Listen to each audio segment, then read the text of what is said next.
béatement, furieusement, en esthète féru d'art noble, le duc Yi aimait les dragons.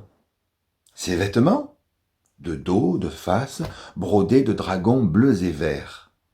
Son chapeau, orné de dragons. Les murs de sa maison, tapissés de dragons.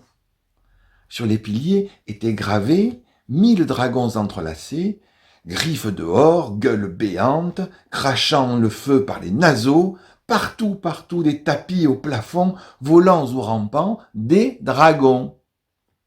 De leurs aventures cosmiques ou de leur destin pictural, qui en savait plus que lui? Personne. Il était le maître esdragon incontesté du haut pays. Il était donc inévitable que le dragon du ciel apprenne l'existence de l'incomparable duc Yi. Il convient, se dit-il alors, et c'est la moindre des choses, que j'aille rendre visite à cet homme qui rend un si constant hommage aux êtres dont je suis le roi. Il descendit donc un matin sur le paisible paysage à proximité du palais où vivait son très cher ami.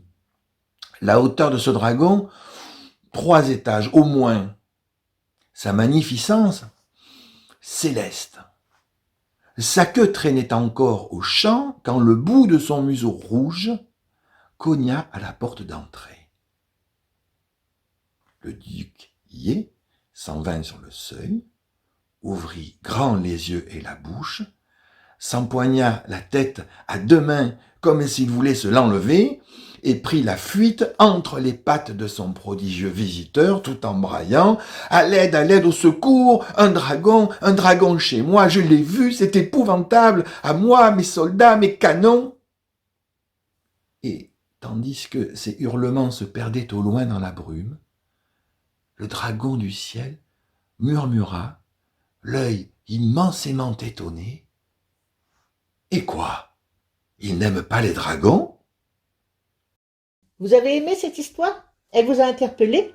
Pour aller plus loin, creuser la question, savoir un peu comment tout cela fonctionne et pourquoi pas créer vos propres histoires, retrouvez éléments de réponse et pistes de réflexion dans le livre mentionné en commentaire de cette vidéo.